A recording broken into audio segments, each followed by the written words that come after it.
entre os vídeos que tenho feito nos últimos tempos para as redes sociais sobre aspectos da língua portuguesa e não só, aqueles que têm tido mais sucesso são, sem dúvida, os vídeos sobre a origem dos nomes. As pessoas têm muita curiosidade para saber de onde é que vêm os nomes. E tem sido divertido descobrir, às vezes não é descobrir, é só apontar para alguns aspectos curiosos dos nomes. Um dos vídeos que se espalhou mais, mas que também deu mais chatice, entre aspas, ou seja, mais comentários confusos, o que provavelmente terá que ver com o próprio vídeo, que não terá sido tão claro como eu queria. Foi o vídeo sobre João, em que eu comecei por dizer que João tinha um erro. Claro que era uma brincadeira, não tem erro nenhum a palavra João, mas começou na altura em que caiu o som N no meio de Ioannes, começou certamente por ser visto como um erro. Algumas pessoas diriam, mas porquê é que as pessoas agora não estão a dizer aquele N? Várias pessoas depois disseram, isto não é um erro, é uma evolução da língua.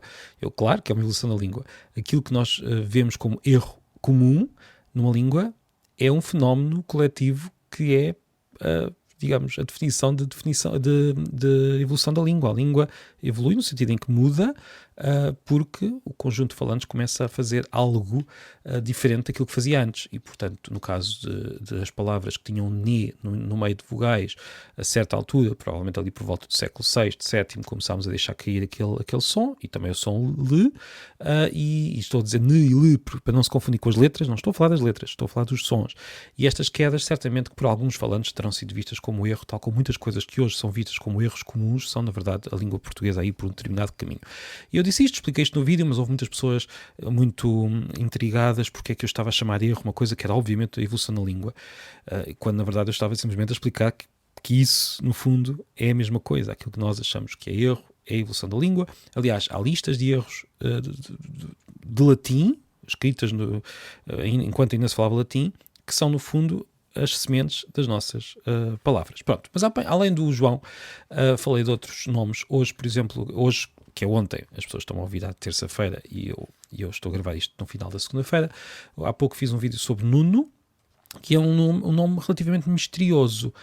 E atenção, antes de avançar, eu queria dizer que hoje tenho aqui um livro na mão de que vou falar. Esta pilha de livros tem a ver com um livro. Mas estava a dizer que Nuno é um nome misterioso, há várias teorias. A teoria de Leite Vasconcelos é que era uma palavra, é um nome que tinha surgido de um balbuciar infantil. Nuno, deu Nuno. Já José Pedro Machado, o nosso grande etimólogo, no dicionário onomástico, defende que terá vindo um étimo latino nono, que quereria dizer aquele que educa crianças, educador, mestre. O nome já existe há muito tempo e é um nome que já existe antes da própria língua e do próprio país. É um nome em que não se deu a queda do N, porque provavelmente vem mesmo desse tal étimo latino. Esqueci-me da terceira hipótese. A terceira hipótese da origem é a origem ter sido de uma palavra celta anterior ainda ao latim. Mas estava a dizer, Nuno não tem lá aquele neno no meio, provavelmente porque vem mesmo do étimo latino, que teria um som representado pelos dois N's, portanto seria um som mais prolongado, e este som no português transformou-se no N simples. Portanto o N simples cai e o duplo transforma-se no N simples, depois quando o som passa a ser representado pela letra. Isto tudo para dizer que há um livro com alguns anos, não muitos, relativamente recente. Deixem-me só ver a data deste 2021, muito recente, mais do que eu me lembrava. Este livro chama-se Apelidos da Galiza, de Portugal e do Brasil. Não é sobre nomes próprios, é sobre apelidos, mas eu lembrei-me de falar dele precisamente pelo interesse que as pessoas têm nos nomes. É um livro de Diego Bernal Rico. Eu fiz o prefácio do livro, escrevi o prefácio. Maurício Castro fez as ilustrações.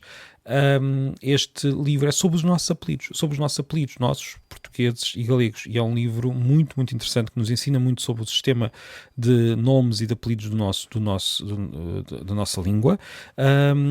Fala-nos, por exemplo, entre muitas outras coisas, da forma como muitos apelidos vêm de patronímicos, ou seja, nomes que indicavam o nome próprio do pai.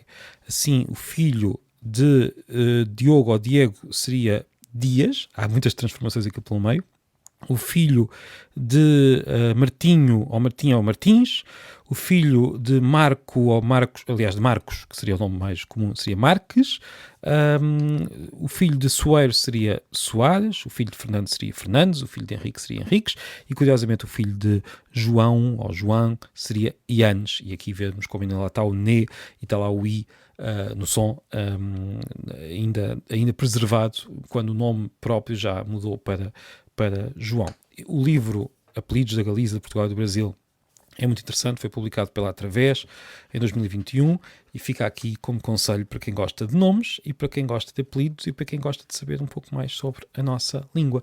E hoje, neste episódio, consigo juntar línguas e livros. E hei de falar de mais livros sobre a língua. Acho que é um tema mais do que adequado à pilha de livros. Até amanhã.